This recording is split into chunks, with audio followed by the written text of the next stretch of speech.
Welcome back to Peace, Love and Tarot. This reading is for Leo, Sun, Moon, or Rising. And Leo, this is your weekly intuitive tarot reading for April 6th to the 12th. This week we have the Deep Replenishment Oracle card. We have the Page of Pentacles, the Six of Pentacles, the Seven of Cups, the Two of Swords, the Two of Wands, and the Knight of Cups. So yeah, Leo, we see a sense of confusion here. I think that's happening on a global scale and an individual scale at the moment. A lot of us are, unsure, uncertain, not knowing what's going to happen next, maybe not knowing where to turn, not knowing, what option and decisions to make. Because we also see a sense of indecision in your reading this week. But I feel like somebody's going to come in with some kind of emotional offer that's really going to help you move forward, really help you now move into another phase of your life. Because many of us are going through endings in areas of our lives due to what we're facing in the world at the moment. And we can see, solid opportunities coming in for you. And you're really getting your energy in a place where you're ready to receive again. So I feel like I'm seeing this theme a lot in the readings at the moment, that we're going through like a little bit of for some people, a big bit of hardship or realignment, but there's a lot of like gifting coming in on the other side, growth, harmony, and all of those kinds of things. Just want to apologize for the fact that I've got half the candles out here, Leo. I'm at the end of my candles, and that is something that I'm not sure if I'm going to be able to buy. So I'm going to have a look on the weekend, but I'm not getting my hopes up for candles. There might be kind of dim readings coming up. Anyway, I'm going to start with the Oracle card, Deep Replenishment, Retreat, Rest, Be Held. That again is very pivotal at the moment. A lot of us are, staying home, and whether we like it or not, we are being forced to stop, to pause, and to almost go a little bit into hermit mode where we're reflecting on what's truly meaningful for us. And for some of us, this might be the first time that we've slowed down in ages, all that rushing around and distracting ourselves that we normally do, work during the week and then socializing in the weekends. So I'm just going to read that one out for you. The most selfless thing you can do is fill up your own inner well. When we are running around half filled, we subconsciously look to things and people around us to give us the nourishment and nurturing that we so deeply crave. Nothing can grow in barren lands. You are no good to anyone if you are running on empty. The feminine is bountiful, fertile, and rich. To tend to your own well and watch as the amount, tend to your own well and watch as the amount you have to give multiplies. If your inner well isn't full, you will find yourself craving things from the outside world to fill it. This is your body's instinctive way of reaching for the grounding and nurturing that we're not allowing in ourselves. Yeah, that is what I am seeing in this Seven of Cups, as well as the confusion. The Seven of Cups for me is not only a card of maybe feeling, confused or disoriented, but you can see that this person in the card here is kind of grasping, is looking at all these cups full with all these, gifts and things that look beautiful on the outside. And this person's really grasping for those external pleasures. This could be, how you've been living your life up till now. And maybe you're being, through this retreating that you're doing, you might be noticing this pattern inside yourself. Are you a person that really, wants to date people that are, beautiful on the outside, and then you get to know them, and maybe what you see on the inside isn't in alignment or you don't like? That's one way of seeking kind of externally. For others, it's seeking pleasures in, sensual things, sense pleasures like food or entertainment and gaming, and all these things are fine in small quantities, or when they're balanced with other work, maybe internal work. But if we're really spending all of our time grasping for happiness and fulfillment outside of ourselves, that's when it becomes a problem. And I think I wasn't expecting this reading to go this way, but I'm definitely seeing that now with that message in the card. So I feel like a lot of you are being called to reassess what's truly meaningful, and also to reconnect with your higher self, and really maybe look at what you have been pursuing, what you have been reaching for, and maybe making some changes around that. I'm also seeing that sense of, going back to that sense of confusion that we see in the Seven of Cups. I think some of you might be, faced with some difficult decisions this week. And it could be to do with, having to now actually make some firm choices, because of the situation that we're in. Firm choices about, maybe where to locate yourself if you're going into lockdown. Firm choices about maybe if you have been on the dating scene and seeing, several people, maybe it's really a time for you now to see clearly and to release anyone that maybe you don't really want to pursue. It's kind of like a time of, shaking off everything that isn't fulfilling for you, or that was just fulfilling you on a external level. Maybe you were just using things to fill, boredom and stuff like that. It is now time for you to release those things and focus on what's truly meaningful for you, because I feel like those things have been distractions and have kind of held you in that sense of being in the dark, being in the fog. There's a Two of Swords that shows somebody who is trying to make decisions from the heart space, but is feeling kind of blocked in some way. So, previously this may be how you were feeling, not really being able to discern between, what's just bright and shiny on the outside and what's truly a good match for you, whether it's, searching for work or searching for a partner or whatever that may be. The Two of Swords shows somebody who's kind of weighing up options but can't access their intuition in order to choose something that's in alignment with their higher self. You can see that they're bound around the intuitive centers. Third eye is blocked and the heart is blocked here.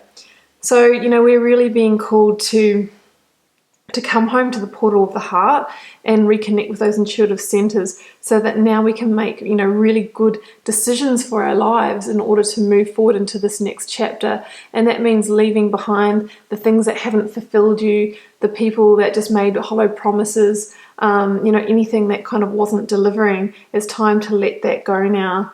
And I think that you're going to be moving into a place of clarity where you can actually see things for what they are. And it all comes through slowing down and this retreating period that we're going through. The heart, the portal of the heart, which is our inner compass, communicates to us in the stillness, in the silence. And many of us haven't had that because we're always running around doing other things.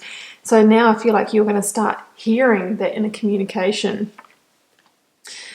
And this is almost like the conscious version of these two cards here. We've got the Knight of Cups and we've got the Two of Wands. So here we see somebody who, instead of, needing to make a decision and feeling indecisive and maybe blocked in that decision-making process or clouded by their emotions, this person here is at a crossroads in their life, is at a life review, but can, weigh up the past and the future with full vision and clarity. That's the Two of Wands. So I feel like you are making a key decision for your life and how to move forward, and you're going to be in a better place to do so this week. Now, the Knight of Cups could be, somebody coming in who is really conscious and in alignment with you, that can help you on this process. Whereas before, I feel like you might have been surrounded by a lot of people who, like I said before, acted one way but might have been another way on the inside, or it's like you didn't really know them on an authentic level. This person here, I think you can really trust them. This is kind of one conscious, aligned person that's coming into your life, rather than many that might have looked great on the outside, but weren't trustworthy or just weren't in alignment with you in the first place. So I feel like the Knight of Cups is someone who's coming in, somebody who's really connected with their emotional realm, somebody who can actually offer you some sense of direction and help you navigate through this decision. So yeah, it could be somebody that might be coming in a romantic sense. Doesn't have to be though, but somebody who's very magnetic and charismatic. Could be a water sign, so Scorpio, Cancer or Pisces. But I feel like this person is somehow going to be influential in you making this decision on how to move forward and navigate this time in your life. In the Two of Wands, we see somebody from the comfort of their own home, considering the past, reviewing or reflecting on the past, but also trying to make future plans here. So I've got the Wand of the past and the Wand of the future.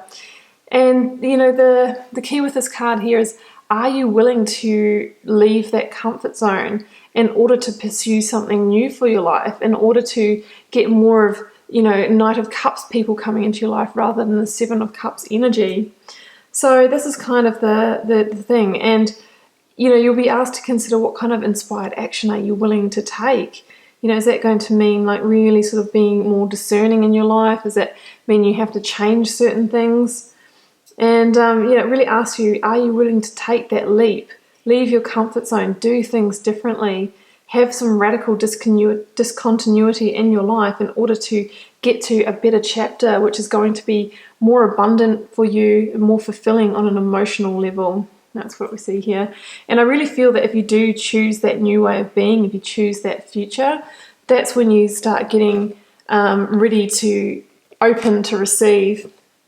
Because here we have the Page of Pentacles, the Six of Pentacles, and I wanted to clarify for that one, and I've got the Queen of Pentacles. So this is all about moving into a place where you have a greater sense of stability and security in your life now.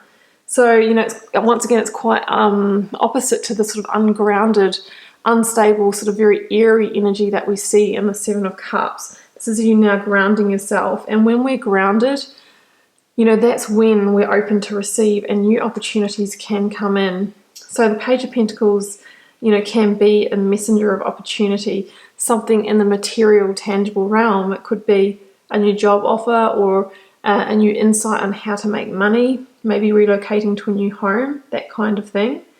With the Six of Pentacles here, this shows to me that, your energy is now changing and you're ready to receive these universal gifts that we see coming in.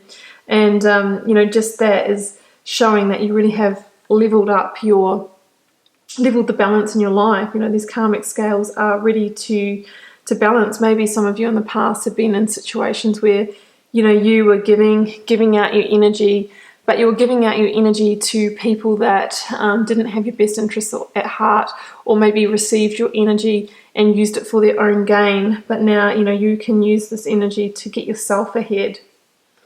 And the Queen of Pentacles here, just really says that, at the moment, it might be really a time to deeply nurture yourself. We've got this replenishment card here, and also to nurture your financial resources. For some people, we are having to kind of hunker down and hold on a little bit financially. So that could be a message here. We see financial abundance here for you, but also knowing that, we really need to nurture it and put our energy and attention and focus on that in order to make sure that we spend it in the right way, and we keep expanding it rather than maybe spending it at this particular time. So that's what I'm seeing there. So a bit of a different reading here, Leo, but it's really about you tuning into what's truly meaningful for you now and getting rid of the noise, or when I say noise, like distractions, people that maybe, didn't have your best interests at heart, and really start focusing on those that matter and moving your life forward in a positive direction.